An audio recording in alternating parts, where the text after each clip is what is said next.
Hello everyone, AmyR here with Prairie Paper and Ink with my very late card for this week's Color Throwdown Challenge. It's been a bit of a challenging week, but I finally got my card done. And I'm using several of the new products from the Simon Says Stamptember release. I've already done a video with the Hydrangea Blooms stamp set, which I'll link at the end of this one.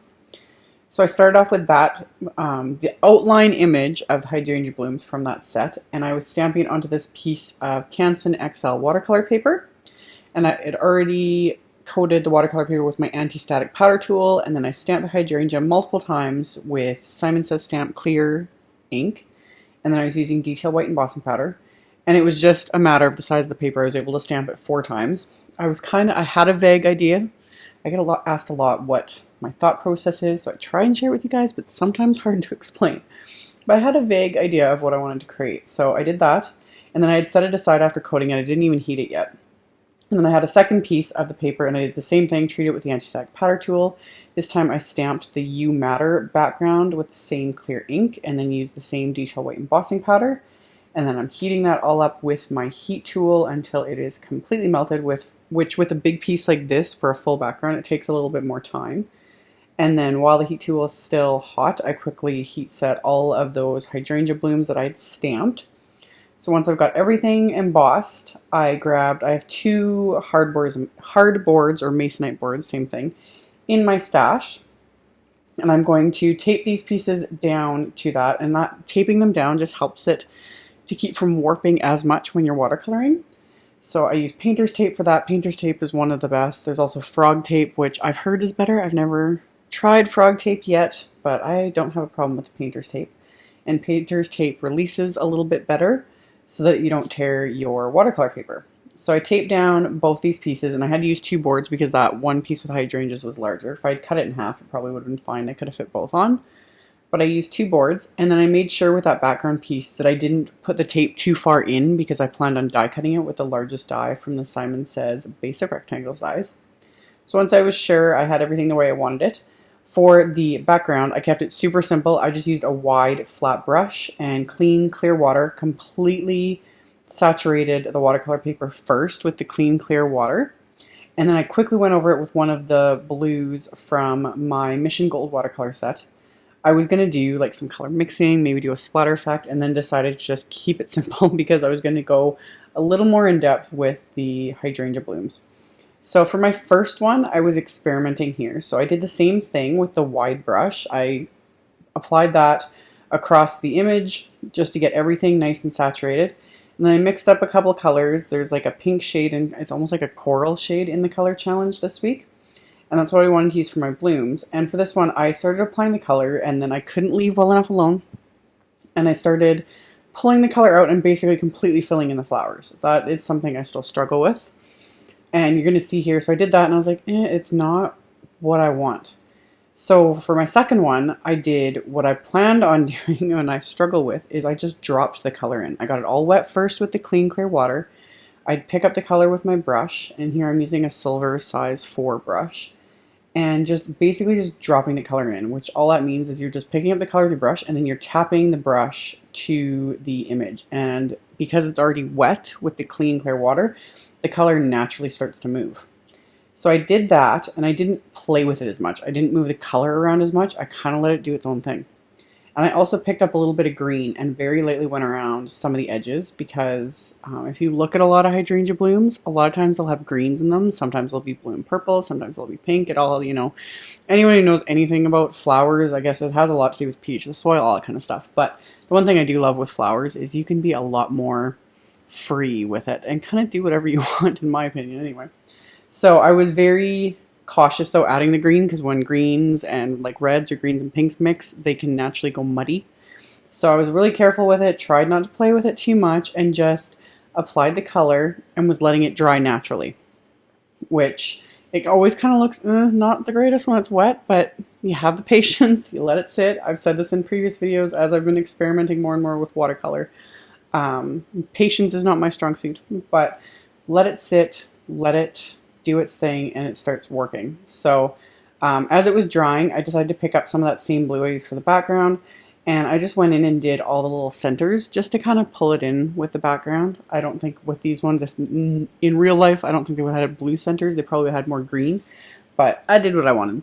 So did all that, and then I die cut some leaves with the die set that you can get for the hydrangea blooms. And I die cut some leaves from the same Canson XL watercolor cardstock.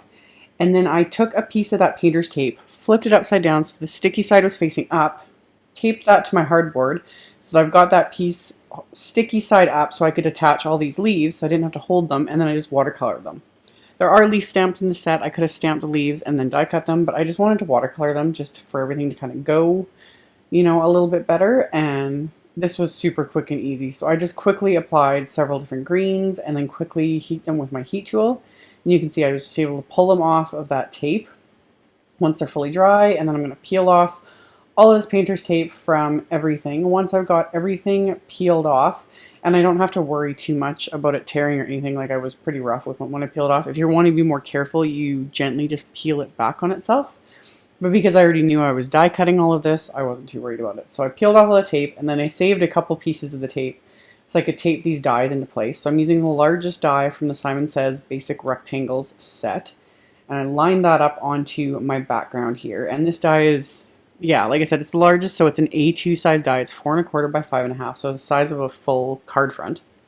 So I taped that in place, and then I also taped the coordinating hydrangea die over the bottom of those 3 images, and then I die cut everything.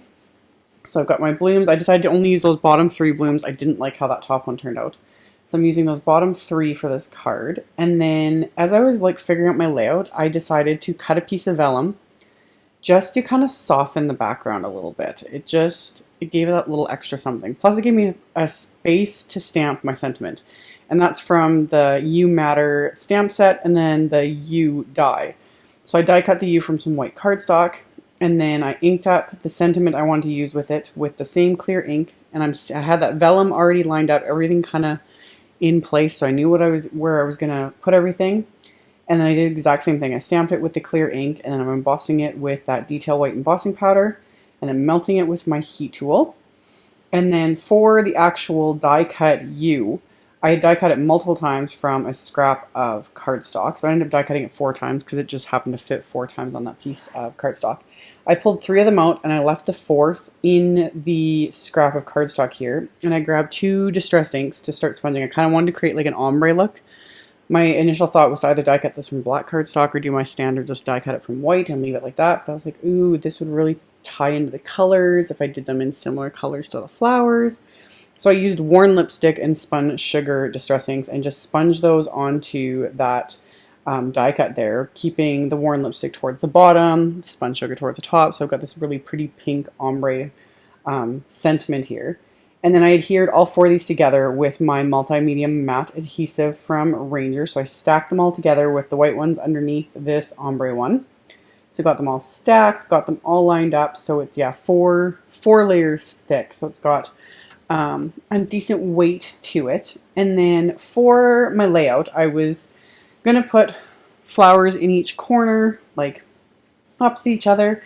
Had everything kind of laid out, and then decided the vellum was kind of blending into things a little too much. So what I ended up doing was I die cut that background a second time with the second largest die from the set, so that the vellum would layer over it and you'd actually see the vellum a little bit more. Just flying by the seat of my pants and just changing things up as I go along. So once I did that, I started adhering all of these leaves. I adhered all the leaves with my ATG adhesive and figured out where I wanted those placed first. And then the flowers I adhered with foam tape, so they're popped up for a bit of dimension. So got those placed where I had wanted them. And then for the die cut word You, I got that figured out where I was going to put it. And it was kind of overlapping some of those flowers, so I decided to tuck it below the lower one and then have it above the taller one so that it kind of stood out like that. And the nice thing with this was I was able to hold it in place and just kind of bend the vellum back without actually bending it. And then just applied more of that multimedia matte adhesive. You can't really see on camera, but I'm doing a thin enough line so it doesn't ooze out too much. And then just hold it down for a little bit, and it adheres really well to the vellum. And then to actually adhere that vellum panel to the background, I did think about doing like foam tape and that too, but I was like, that's going to get a little bit crazy. So instead, I just applied a ton of my ATG adhesive behind all the leaves and the flowers, because otherwise you're going to see the adhesive and you don't want any of that showing. So I just applied a generous amount of adhesive, and it's hidden behind the leaves and flowers. And then I'm just using that center line of my grid mat there to keep everything kind of eyeballed, so I can center this on that background and then press it into place. And then I'm going to use another generous amount of adhesive on the back of that background so that it adheres flat to my card. It wasn't very warped, but because it's got all the weight of the flowers and the vellum and the sentiment and everything else, I was generous with the adhesive, adhered that to my card base, which is just heavyweight white cardstock cut to 4 1/4 by 11 and scored at 5 1/2. So it's a top folding A2 size card. And then that third hydrangea bloom that I had, I adhered to the inside of the card and trimmed off the excess there, just like so. And I kept the rest of the inside just at that. I think the watercoloring was long enough. I think altogether it took me about 20 minutes to watercolor everything.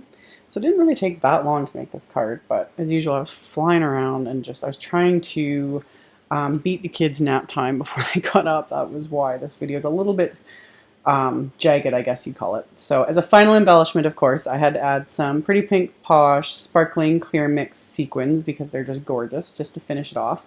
And that was my card for today. So like I said, I will have a link at the end here to another video I did with the set, plus another one from the Stamptember release. There will also be a link below the video to my blog post with links to all the supplies used, so you can check that out below if you're interested. Thank you guys so much for watching, and I will see you all very soon in the next video. Bye!